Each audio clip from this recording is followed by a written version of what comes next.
হ্যাঁ হ্যালো। সরস মেলা। রেডি হইতাছি আইতাছি। ঠিক আছে। মেলার নাম শুনলই আমি তো মানে সুপার এক্সাইটেড। তো এখন তো আবার একটা নতুন স্টাইল পাইছি, এক চুটকিতে রেডি। তো দেখো আমি এক চুটকি মেরে রেডি হয়ে গেছি গা। তো এখন আমি যাবো গা মেলাতে। তো নমস্কার বন্ধুরা, রাধে রাধে, কেমন আছো তোমরা সবাই? আর দেখো এটা হচ্ছে মেলাতে যাওয়ার সময় আমরা বাড়ির সামনে রাস্তাটা একদম পুরো নিট এন্ড ক্লিন। আর ঢুকে গেছি গিয়ে মেলা চত্বরে। আর মেলা চত্বরে ঢুকেই দেখো কি সুন্দর একদম গাছ লাগাই না লাইন করে, তারপর আমরা টিং টিং করে সেরা যেতেছি গিয়ে মেলার মধ্যে ঢুকে। আর ঢুকে সেরা দেখো এই ফার্স্টে দেখলাম এই ব্যাগের দোকানটা। ব্যাগটির যা দাম আসিল 500 টাকা করে বলে একটা দাম, নিতে তো পারছি না, শুধু দীক্ষা ছেড়ে আয়া পড়ছি।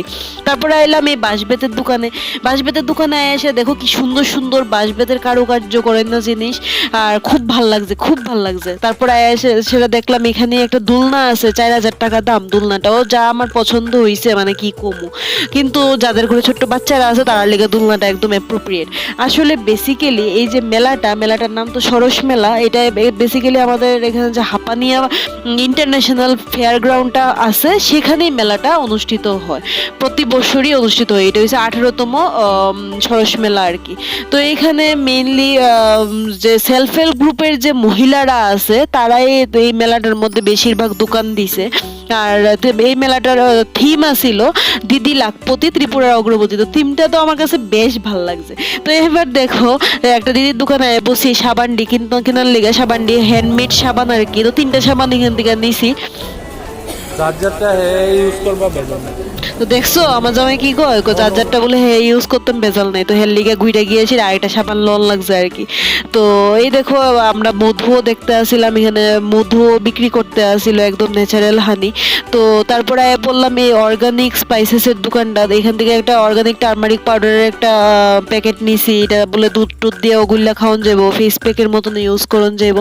তারপরে বলছি এই দোকানটাতে মরিচটি যে নিতেছি যা ঝাল মরিচটি, মানে তোমরা কি কমু। আর ওই দিন আছিল রবিবার, মেলাতে প্রচুর ভিড় আছিল। তারপরে বসছি মেইন খাওয়ার কাউন্টারের জায়গাটাতে। এখানে মানে সব খাওয়ার লোভনীয় খাওয়ার দোকান, যত সব পকোড়াতে ধরো শুরু কইরা, পিঠাতে শুরু কইরা, মানে সব আছিল সব।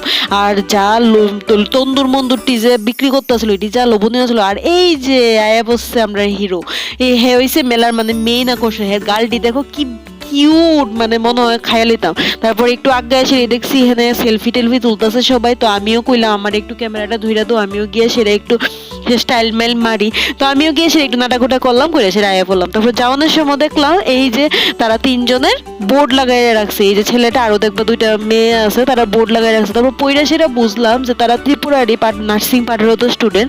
তো তারা জাপানে রিসেন্টলি চাকরি পাইছে আর কি, এই লিগে তারা বোর্ডটি লাগাই রাখছে। তো নিজেরাও খাইছে, এই লিগে সবাই লিগে কুড়মুড়ি মুড়মুড়ি বাড়িতে আসার সময় লিয়া নিলাম।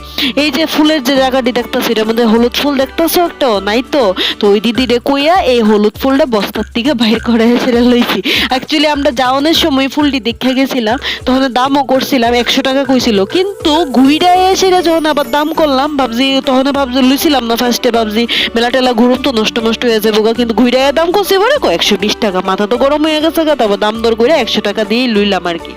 তো এই ছিল মেলা। তো এখন আমরা যাইতেছি